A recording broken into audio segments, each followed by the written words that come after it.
थियो study hub. मेरा नाम है शिवानी असवाल। अब आज करेंगे हम आपका यूनिट 10 जो कि है संक्रमणकालीन बहुराष्ट्रीय निगम और राज्य। बहुराष्ट्रीय निगम क्या है बेटा? कंपनीज है, मल्टीनेशनल कंपनीज जो एक देश में नहीं काम करती, बहुत सारे देशों में काम करती, जिनका व्यापार बहुत बड़ा होता है, हर देश में उनका व्यापार फैला होता है, उनको कहा जाता है बहुराष्ट्रीय कंपनियां। जैसे जैसे कोका कोला ले लो, कहीं भी चले जाओ आपको कोका कोला हर देश में मिल जाएगी। इनका व्यापार हर देश में फैला हुआ, इतना बड़ा व्यापार है इनका। मैकडोनल्ड्स वाले हो गए, गूगल वाले हो गए, निकॉन वाले हो गए, सैमसंग हो गए, एप्पल वाले हो गए, स्टारबक्स हो गए, सारे कंपनीज बता रखी है।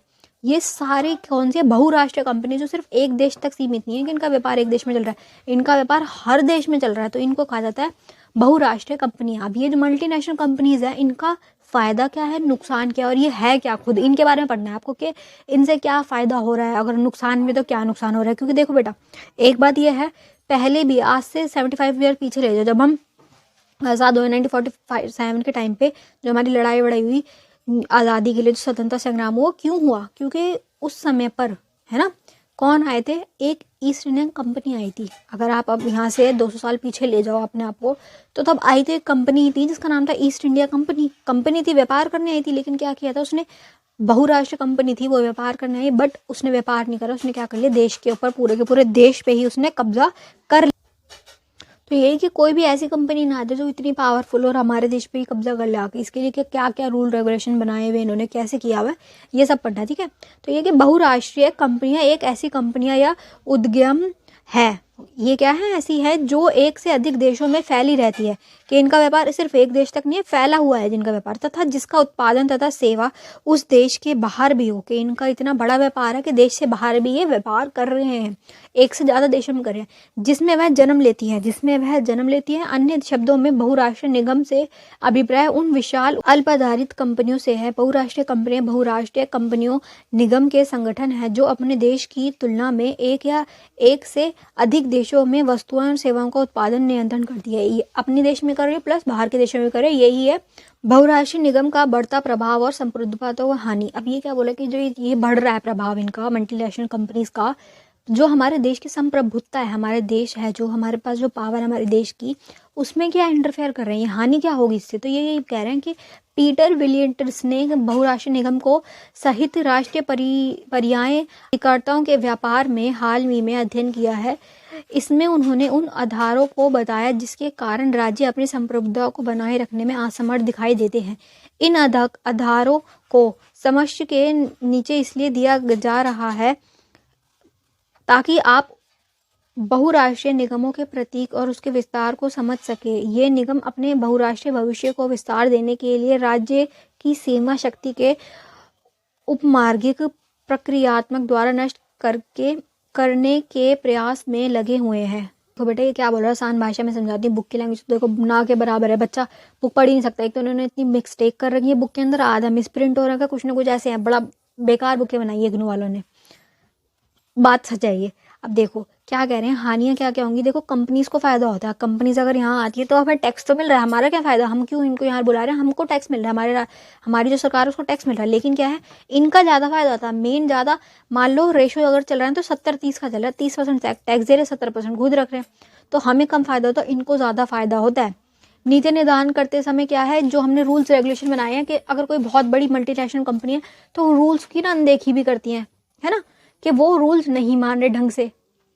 ये सारी चीज़ आती है कि हम इतना ज़्यादा फायदा ले रहे हैं, प्लस हमारे देश के जो खुद के उद्योग है उनका तो नुकसान हो रहा है। अगर बाहर वाले आके हमारे यहाँ पे सामान बेचेंगे तो जो हमारे यहाँ पे काम करने वाले वो कहाँ जाएंगे, उनका सामान कौन खरीदेगा। सब कुछ बाहर से ही एक्सपोर्ट हो रहा है, हर चीज़, सब कुछ ले लो आप, सबके हाथ में जो फ़ोन है वो बाहर की कंपनी के फ़ोन है, हमारे यहाँ के तो फ़ोन है ही नहीं।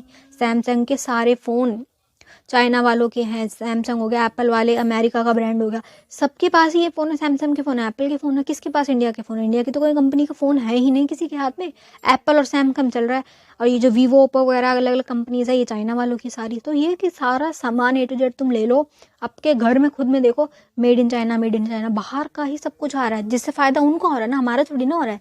हमारे देश की कंपनी तो है ही नहीं। अगर मान लो बाहर से सामान ना आए, अगर रोक दिया जाए कि बाहर से कोई भी सामान नहीं आएगा, अभी बीच में रोका भी था, जो बॉर्डर पे लड़ाई हुई थी ना, चाइना से लड़ाई चल रही थी बॉर्डर पे, कुछ सैनिकों की हो गई थी आपस में, तो इन्होंने बहुत सारी चीज़ें चाइना वालों के बॉयकॉट की भी हैं। पर ये कि इसको बड़े लेवल पे करना पड़ेगा ना, तभी तो फ़ायदा होगा। टैक्स तो मिल रहा है, फ़ायदा हो रहा है कि हमारा यहाँ पे पैसा मिल जाता है, हमें टैक्स वगैरह आ रहा है। अगर ये लोग आते तो रोज़गार भी होता है जनरेट, क्योंकि ये अगर यहाँ पे कंपनी स्थापित करेंगे तो यहाँ पे जो लोग वगैरह रहेंगे उनको रोज़गार मिल जाएगा। बट ये कि पैसे भी तो कितना कम देंगे, सस्ता श्रम है यहाँ पे, इंडिया में बहुत कम पैसे देते हैं। प्रौद्योगिकी का विकास होगा, ठीक है, काम सिखाएंगे, लेकिन हमारा नुकसान भी तो हो रहा है। कोई और काम कर रहा है ना, अगर उसकी जगह उनकी फैक्ट्री की जगह हमारी खुद की फैक्ट्री लगे तो हमारा फ़ायदा है। बट ये कि नहीं है स्किल, इतना स्किल्ड नहीं है यहाँ के वर्कर, खुद इतना नहीं हो पा रहा काम, तो बाहर वाले आते हैं, परमिशन ये मांगते हैं, हमारी सरकार परमिशन देती है। रूल सारे होते हैं कि ये वाला रूल है, आप इससे ज़्यादा हस्तक्षेप नहीं कर सकते, कुछ ये नहीं कर सकते, ठीक है। टैक्स भी मिल रहा है, टैक्स हम इनसे ले रहे हैं कि ये कभी हमें ओवर पावर ना करे, कोई इतनी बड़ी कंपनी ना आ जाए। मगर ये कि नुकसान भी तो है, नुकसान भी तो देखा जाएगा। सस्ते श्रमिक जो है रख रहे हैं, से ज़्यादा सस्ता हो रहा है। उपनिवेश का खतरा, सबसे बड़ा अगर खतरा देखा जाएगा तो ये उपनिवेश वाला ही है, क्योंकि पहले हम उपनिवेश बन चुके हैं, 200 साल तक हम किसी के उपनिवेश रहे हैं। ये वाला खतरा भी तो देखो कि एक कंपनी आई थी ईस्ट इंडिया कंपनी, उसने 200 साल तक गुलाम रखा। तो ये कि कोई इतनी बड़ी कंपनी ना आ जाए जो हमें अब गुलाम बना ले। देखो अब तो हो नहीं सकता है इस वाली सिचुएशन, क्योंकि अब तो बहुत बड़ा ही देश हो चुका है हमारा, बहुत बहुत समृद्धि आ चुकी है अब। लेकिन खतरा तो है, हमारा अपना ना मानो, दूसरे छोटे छोटे देश, अफ्रीका वगैरह के देश ले लो, जो छोटे छोटे देश है, वहाँ पे तो कितना बड़ा खतरा है कि कोई कंपनी आ रही है काम करने के लिए, पता चला हम पे ही कब्जा कर लिया।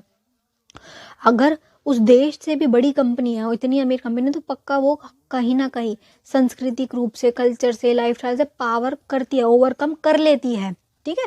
तो ये फ़र्क तो पड़ता ही है। तो ये कि गरीब देशों का फ़ायदा नहीं हो पाता, गरीब देशों का ये फ़ायदा उठाते हैं। जो अमीर देश होते हैं ना, वो तो फिर भी कंपनीज का फ़ायदा उठा लेंगे कि टैक्स ज़्यादा लगाएंगे, अपने हिसाब से चलेंगे, मनमाने ढंग से अपने रूल लगवाएंगे। लेकिन जो गरीब देश है उनका क्या, वो तो बेचारे फिर उनका नुकसान ही होता है। जो बेटा देखो गरीब होता है उसका और गरीब किया जाता है, उसके साथ और गलत किया ही जाता है। उनको टेक्नोलॉजी के नाम पे कि हम तुम्हें टेक्नोलॉजी दे देंगे, उनके वहाँ टेक्नोलॉजी है नहीं, तो उनको सिर्फ टेक्नोलॉजी के उसके उस पर कि आपको प्रौद्योगिकी मिलेगी, उनके संसाधनों का दोहन किया जाता है, उनके संसाधन ले लिए जाते हैं। ये सारी चीज़ें जो कि गलत हैं, ठीक है। तो ये कि इसमें देखना है आपको कि पॉजिटिव पॉइंट भी है, नेगेटिव भी है। ये कंपनीज क्या है, अपना व्यापार करती हैं, दूसरे देश के ऊपर क्या करते हैं, अपना वर्चस्व जमाती है, अपने सांस्कृतिक वर्चस्व जमाते हैं, अपना कल्चर को थोपते हैं, लाइफस्टाइल को थोपते हैं। पहले थोड़ी ना इतना था, ये जो ब्रांड्स वगैरह, जो इनका खाना वगैरह, हमारे यहाँ का खाना ऐसा थोड़ी ना था, हमारे यहाँ का अलग था। लेकिन ये कि अब इनका इतना ज़्यादा फेमस होता जा रहा है, इतना ज़्यादा इनका व्यवहार बढ़ता जा रहा है। अब तो सच मानिए हर थोड़ी दूर पे जाओ, हर रोड पे एक मैकडी और डोमिनोज तो दिख ही जाएगा। दोनों ही हमारे यहाँ की कंपनी यहाँ नहीं है। लास्ट देखेंगे बेटा कि उपरोक्त चर्चा में हमने जो निष्कर्ष निकलता है, जो रीज़न निकल के आ रहा है, निष्कर्ष यह बिल्कुल स्पष्ट है कि बहुराष्ट्रीय निगम न केवल बहुत ही महत्वपूर्ण बहुराष्ट्रीय राजनीतिक अभिकर्ता बन गए हैं, बल्कि ये बहुत ही धनी और शक्तिशाली बन गए।